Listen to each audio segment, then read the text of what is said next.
Este es la tercera enseñanza alrededor del manejo de conflictos de acuerdo a la palabra de Dios.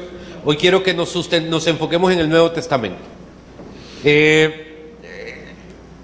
¿Cómo era el mundo en el Nuevo Testamento?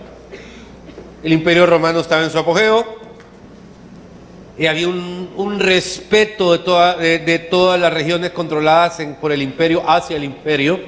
No había tal vez algunos efectos aislados, celotes, etcétera, pero no eran contundentes. El liderazgo de los religiosos se había mutado. Aquellos muchachos y señores llamados Galileos habían desarrollado cierto nivel de vida en Jerusalén. Eran respetados por la comunidad y el crecimiento del evangelio era bonito. Es como cuando usted comienza una iglesia. Es bonito cuando alguien me dice: mire, pastor, el Señor nos ha llamado a abrir una obra. Es emocionante.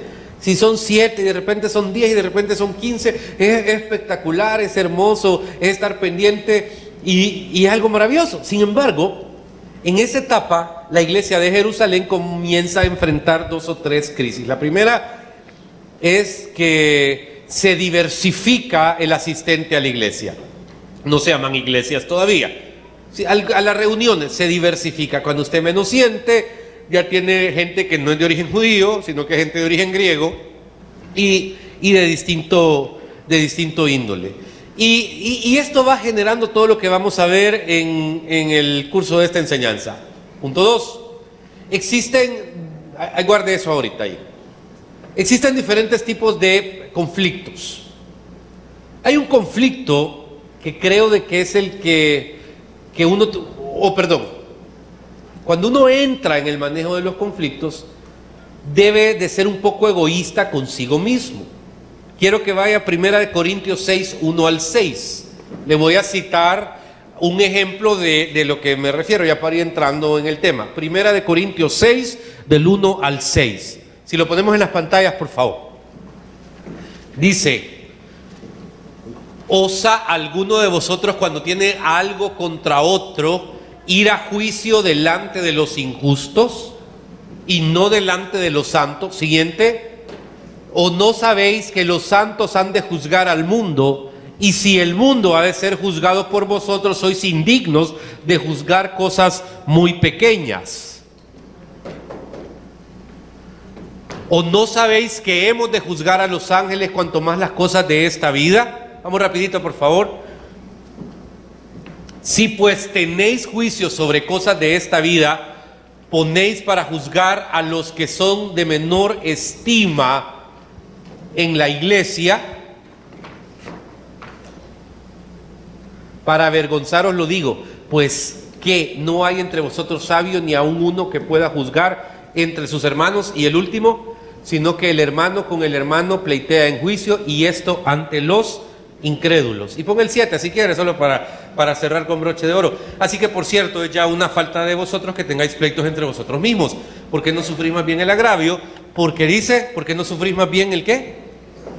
Ok. De repente encuentro que el apóstol, aquí adelante, puede venir aquí adelante. De repente encuentro que el apóstol está diciéndole a la gente de la iglesia, porque ya hay pleitos: mire, no vayan a los juzgados. Y esto de alguna manera a mí me provoca cierta crisis, porque digo, bueno, ¿y entonces? ¿Uno qué puede hacer? ¿No puede desarrollar algún tipo de proceso legal contra alguien si me siento ofendido, dañado?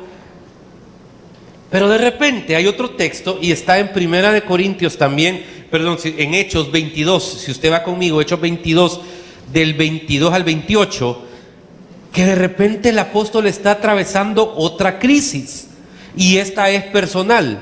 Y en la crisis personal, cuando usted comienza a leer Hechos 22, voy a leerlo aquí rapidito, mejor, del 22 al 28, dice: y le oyeron estas palabras, entonces alzó la voz diciendo: quita de la tierra a tal hombre, porque no conviene que viva. Y como ellos gritaban y arrojaban sus ropas y lanzaban polvo al aire, mandó el tribuno que le metiesen a la fortaleza, y ordenó que fuese examinado con azotes para saber por qué causa clamaban así contra él. Pero cuando ataron con correas, Pablo dijo al centurión que estaba presente: ¿os es lícito azotar a un ciudadano romano sin haber sido condenado? Cuando el centurión oyó esto, fue y dio aviso al tribuno diciendo: ¿qué vas a hacer? Porque este hombre es ciudadano romano. Vino el tribuno y le dijo: dime, ¿eres tú un ciudadano romano? Respondió el tribuno y le dijo: sí. Respondió el tribuno: yo con una gran suma adquirí esta ciudadanía. Entonces Pablo dijo: pero yo lo soy de nacimiento. Así que luego se apartaron de él a los que le iban a dar tormento, y aún el tribuno, y al saber que era ciudadano romano, también tuvo temor por haberle atado. Aquí hay una crisis de identidad, porque da la impresión que cuando me conviene digo amémonos de corazón, pero cuando no me conviene yo tengo la oportunidad de sacar la ley. Pablo les está diciendo: no ocupen la ley humana por un lado, hermano Herbert, pero por el otro lado les está diciendo: hey, yo voy a ocupar la ley para mi beneficio. ¿Por qué? Porque yo soy ciudadano romano. Entonces no me toquen. ¿Qué hacer? Lección número 1.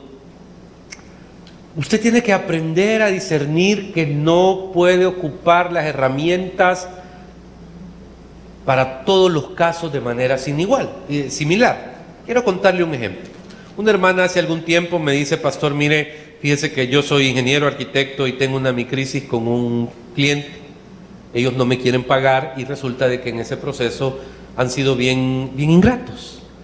Y ya me explicó, no le habían querido pagar, había terminado un trabajo y se armó una crisis. Y me encantaría que usted me acompañara a una reunión con ellos. Honestamente, es bien raro que alguien me pida esas cosas, pero me sentí cómodo. Fue en un Mr. Donut y me acuerdo que en medio de la comida, un Delaware, no me acuerdo qué era, pero ahí estaba comiendo yo rico, aparecieron estas personas con las cuales esta hermana, miembro de la iglesia, se había citado. Llegaron a la defensiva, llegaron todos huraños y quizás esperaban que su servidor fuera un abogado pleitista o una persona de leyes que iba a amenazarlos, destruirlos. Cuando ella les dice: les presento a mi pastor, se les descompuso la cara. Así, la palabra pastor, yo no entiendo por qué, pero a un montón de gente se le descompone la cara cuando a uno lo presentan como pastor. Y se quedaron como torcidos. Sí, qué bien, que no sé qué. Yo también voy a una iglesia, que no sé qué. Y mi pastor es don fulano fufurufufú. Y en mi mente: ¿y dónde está? Pues si no está en fufurufufú, ¿dónde está él? Pero bueno, dejemos el cinismo a un lado. En el proceso, sí, porque hay gente que se ufana de un montón de cosas y no conoce, ni la mano le da, ni lo saluda. Entonces, no lo entiendo. Pero bueno, esa es otra historia. Entonces, de repente, en ese ir y venir, me acuerdo que al final se llegó a un acuerdo. Y el Señor dijo: vaya, ¿cuánto es lo que le debemos? Tanto. Sacó su cheque, se lo dio a la hermana. Salí de ahí tan feliz como usted no tiene idea, porque es bonito, es hermoso encontrar personas que no solo lo ven a uno como el sacristán ocasional, sino que lo ven con una autoridad y con un respeto, aún sabiendo que no hay pastor infalible, no hay cura infalible, la falibilidad está a la par de cualquier guía religioso de este país o de cualquier parte del mundo. Y desde esa perspectiva pude entender a lo que medios decía Pablo que hay que hacer, o en este caso el escritor del libro de los Hechos, que todavía es un debate, digamos que es Marco, como enseña la escuela tradicional. Pero en eso está diciendo: hey, ¿saben qué? Si hay un conflicto entre ustedes y lo pueden arreglar entre ustedes, háganlo. No lleguen al nivel donde puedan trascender más allá. Bueno, pastor, ¿y entonces cuándo puedo ocupar las leyes? ¿Cuándo puedo apelar a las situaciones de justicia? ¿Cuándo puedo ir ahí? Creo que depende de varios factores. El primero, el nivel de pérdida emocional o espiritual que un individual haga, porque esos ejercicios de perdón son medio complicados muchas veces. Yo escucho gente que uno va a retiros, seminarios: perdone. Sí, pero ¿quién me quita el daño? Pues? Si dijo que yo era A, B, C, D, F, G, H, I, J, K, L, M, N, Ñ, O, P, Q, R, S, Z, hasta la Z. Y entonces con una simple oración de píldora: y Señor, yo perdono a quien sea, yo perdono a esta persona, ya estuvo. O sea, puede alguien insultarme y decir 40,000 cosas tuyas y vos solo decís la perdonás. Es un ejercicio complicado y tenés que aprender que no es la misma medicina para todas las enfermedades. ¿Por qué? Porque si tu nivel de pérdida es demasiado grande, o está atentado contra tu vida, o está dañado algo en tu identidad que realmente sentís que el dolor no te permite pensar, pero sí tenés los argumentos y las herramientas, claro que podés ir delante de la justicia. El apóstol no está diciendo que no se vaya, lo que le está diciendo, señores, arréglenlo entre ustedes lo que ustedes puedan arreglar. Háganme un favor, háganse el favor ustedes. ¿Por qué? Porque si vamos allá afuera a pelear por tonteras, lo que hacemos el ridículo somos nosotros, los cristianos.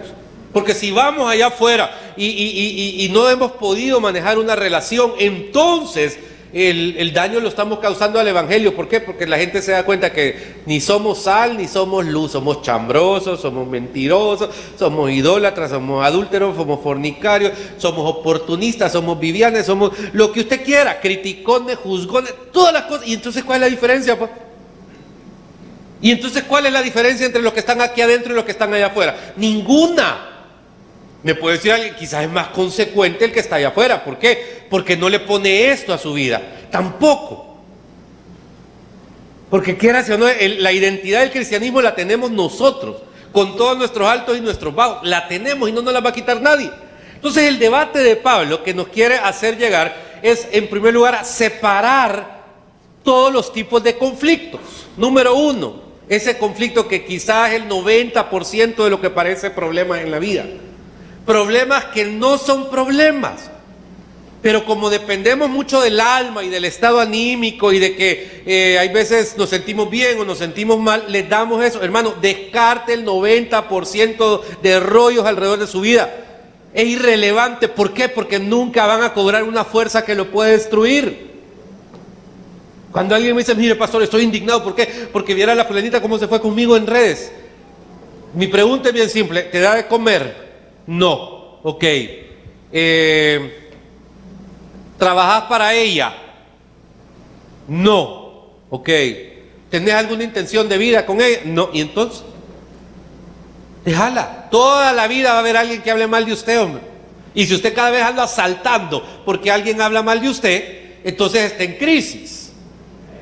Uno tiene que aprender a tener esa cultura houdini, les digo yo, medio escapista de vez en cuando.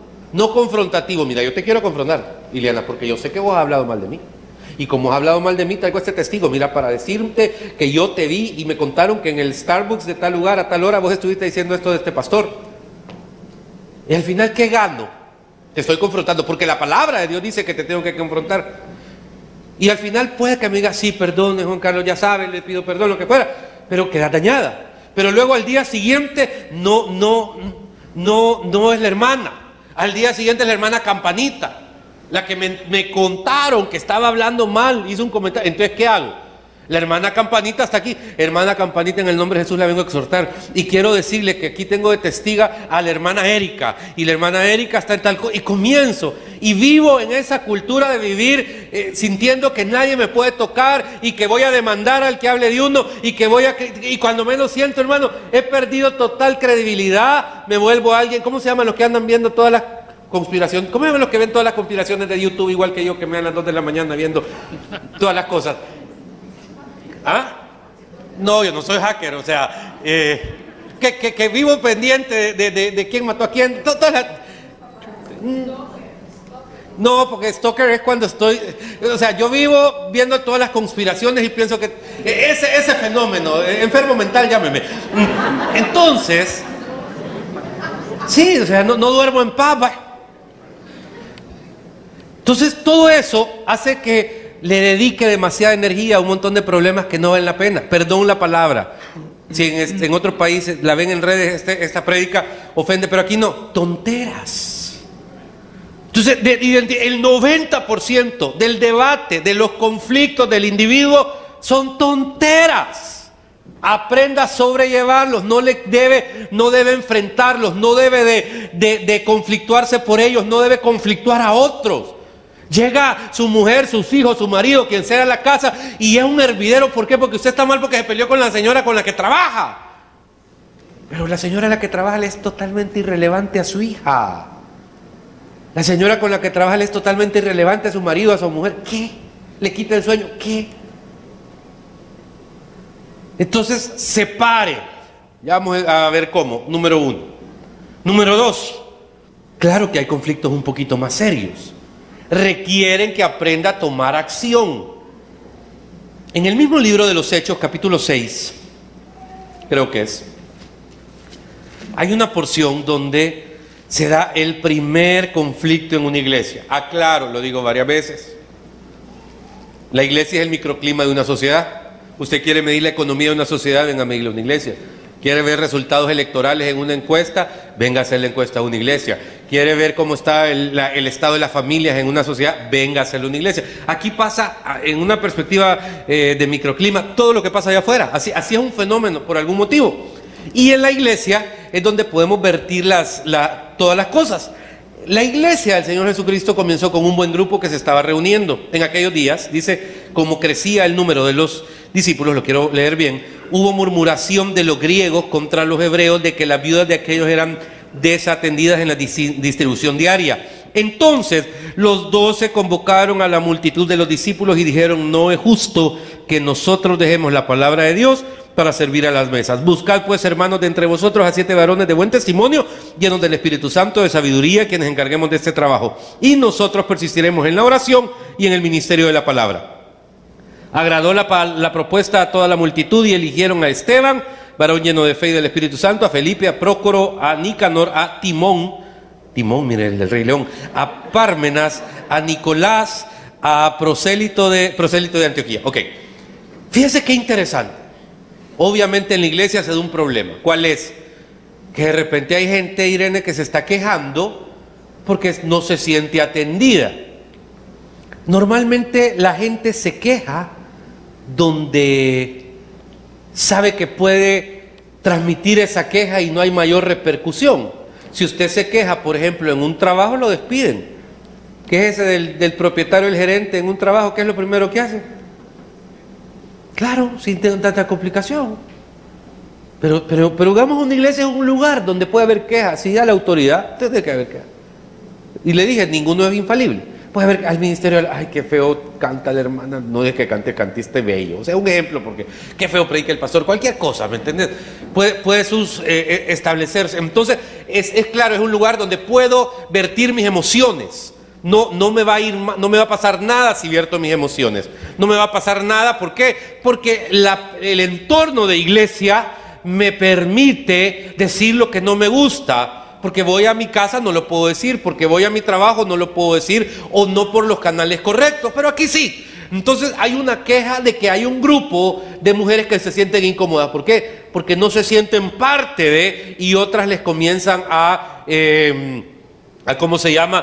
A sustituir. Entonces a la hora de la cena, del almuerzo, ¿quiénes son? Ustedes, la Piqui, la Miki, la Tiki, y a estas les doy porque son mis conocidas, pero las de los griegos no. Le dije que el 90% de los conflictos no son conflictos, ignórelos, que le valgan. Pero del otro 10%, hay un 7% que son como este, que requieren que usted tome acción. ¿Y por qué hay veces no tomamos acción? Por orgullo no tomamos acción, por terquedad no tomamos acción, por necedad no tomamos acción. Me encanta la madurez de los apóstoles en ese momento. ¿Cuál es el problema? Que no les sirven a tiempo. Estas mujeres ya comieron y cuando les sirven a estas ya se enfrió la comida. ¿Y qué tenemos que hacer? Identifican su rol. ¿Su rol cuál es? Orar y dedicarse a la palabra. Me confunde un poquito a qué se refiere con la palabra, porque en ese tiempo la Biblia no existía. En ese tiempo no estaba más que la Torá. De hecho no se habían escrito ni los evangelios, sino que creo que se referían a la lectura de la palabra o algún tipo de literatura relacionada con las cosas espirituales, pero enfoca la palabra, ok. Y 2, a la oración.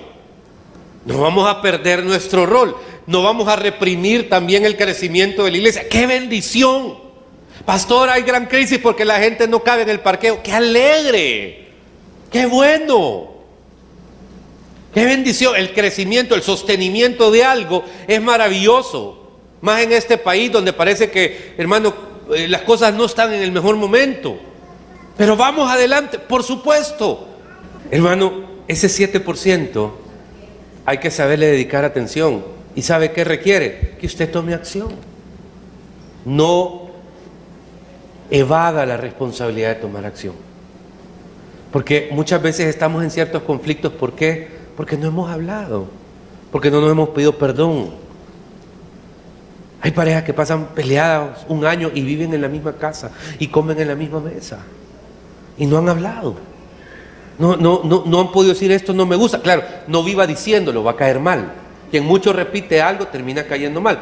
Pero en algún momento la sensación de evacuar algo, la sensación de establecer una conexión, de hacer un cambio, de hacer un cambio de lo que fuera. Y esto lo ven los discípulos. Hermana Anabel, es maravilloso porque los discípulos se dicen, el problema existe, no lo niegan, no les hagan más cola, que aguanten, si recién han venido, si al menos si estas no son judías, son mujeres de griegos, peor todavía.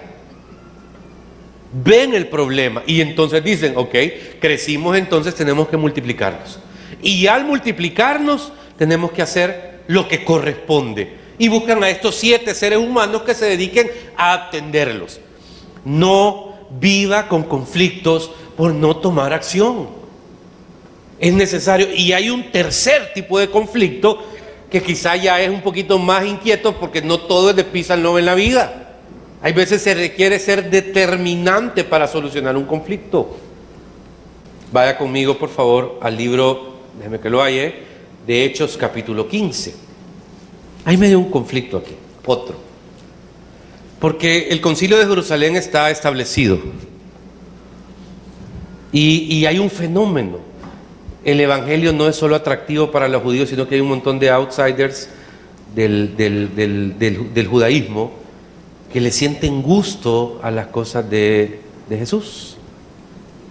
Pero cuando llegan a las cosas de Jesús, son como observados, así como quizás los nativos eran observados cuando los Estados Unidos fueron conquistados, el Imperio Británico conquistó la zona norte de América y España el resto. Llevaban nativos para que los vieran, para que los conocieran, para que los tocaran. Era novedoso. Así fue como la reina Juana de España, posterior a doña Isabel, observaba a los nativos, y el rey Jorge también en Inglaterra, y era como wow, o sea, esto es lo que hay. Así lo llevaban, era importante. Y Pablo andaba paseando personas que habían conocido al Señor, y un día decidió llevarlos a Jerusalén para que los conociera el Bilderberg de los cristianos que estaba ahí arriba, que era Pedro y compañía. Entonces dice que algunos que venían de Judea, lea conmigo 15:1, enseñaban a los hermanos: si os circuncidáis conforme al rito de Moisés, no podréis ser salvos. Como Pablo y Bernabé tuviesen una discusión y contienda no pequeña con ellos, se dispuso que subiesen Pablo y Bernabé a Jerusalén, y a algunos otros de ellos a los apóstoles y a los ancianos, para tratar esta cuestión. Ellos pues, habiendo sido encaminados por la iglesia, pasaron por Fenicia, Samaria, contando la conversión de los gentiles, y causaba gran gozo a todos los hermanos, y llegados a Jerusalén fueron recibidos por la iglesia y los apóstoles y los ancianos, y refirieron a todas las cosas que habían hecho con él. Los aplaudieron. La primera noche te invitan a cenar, la primera noche te llevan a pasear, a conocer la ciudad, etc. Pero algunas, diga en voz alta, algunas de las sectas de los fariseos. Ser fariseo era poderoso. Estos eran del club campestre. No era cualquiera, tenía que haber estudiado, tener algún nivel educativo. Algunas de las sectas de los fariseos, y es interesante, que habían creído. Habían fariseos, Flor, que habían creído en Jesús como su Salvador. Dice el texto, sigo, por favor. ¿Qué dice después? Ajá, sígalo, léalo en voz alta, por favor. Ajá, se levantaron diciendo: es necesario circuncidarlos y mandarles que guarden la ley de Moisés. Aclaro, ya había una posición allá entre Bernabé y el Pablo, se habían medio discutido porque tenían cierta confusión hacia el tema, y de hecho dice que tuvieron una discusión y contienda no pequeña. Venían enfrentándose con este tema. Era desgastante, porque ya una vez, 2 veces, 3 veces, entonces llegan, como que llevaban a enseñarle a los apóstoles, a los convertidos no judíos, y la gente de más influencia, hermano, casi siempre es la gente de más influencia social. Claro. O cultural, si usted quiere, o financiera. O sea, de repente dice Picasso, ese cuadro me gusta, y todos decimos, ah, qué lindo. Pero si Picasso dice no me gusta, todos diríamos no, como que ya hay un peso en alguien para que todos afirmemos, validemos o invalidemos lo que ellos dicen. Así eran los fariseos en esa sociedad. Entonces de repente viene y dice, aquí estamos bonitos, pero miren, ellos no son judíos, ¿saben qué? Hay que circuncidarlos. Lo que usted está por leer, se lo vamos a agradecer toda la vida a los apóstoles. Porque la tercera manera que el Nuevo Testamento nos enseña que hay que resolver conflictos, no siempre es peace and love y imagine y todo lo que siempre se acostumbra, sino que es manteniendo posiciones rígidas, a pesar de las cosas que puedan venir por mantener esas posiciones. Entonces, dice, se reunieron con los apóstoles y los ancianos para conocer este asunto. Y después de mucha discusión, póngale atención a la palabra mucha y la palabra discusión, Pedro se levantó y les dijo, varones hermanos, vosotros sabéis, como ya hace algún tiempo, que Dios escogió a los gentiles que oyesen por mi boca la palabra del evangelio y creyesen. Y Dios, que conoce los corazones, les dio testimonio dándoles el Espíritu Santo, lo mismo que a nosotros. Y ninguna diferencia hizo entre nosotros y ellos, purificando por la fe sus corazones. Ahora pues, ¿por qué tentáis a Dios poniendo sobre la cerviz de los discípulos un yugo que ni nuestros padres ni nosotros hemos podido llevar? Le quiero recordar que hasta hace unos meses este muchacho era Galileo, y en ese tiempo no era el apóstol Pedro. Pero ¿cómo resuelve un conflicto? Que hasta este día se lo agradezcamos, se lo tenemos que agradecer, créame. Si no, aquí atrás, en todas las iglesias tendríamos unas máquinas cortadoras de prepucios. ¿Quién recibe a Cristo? ¿Usted? Ok, pase, adelante. Hasta este día, ¿qué hizo este hombre? Mantuvo una posición. ¿Cómo solventó un problema?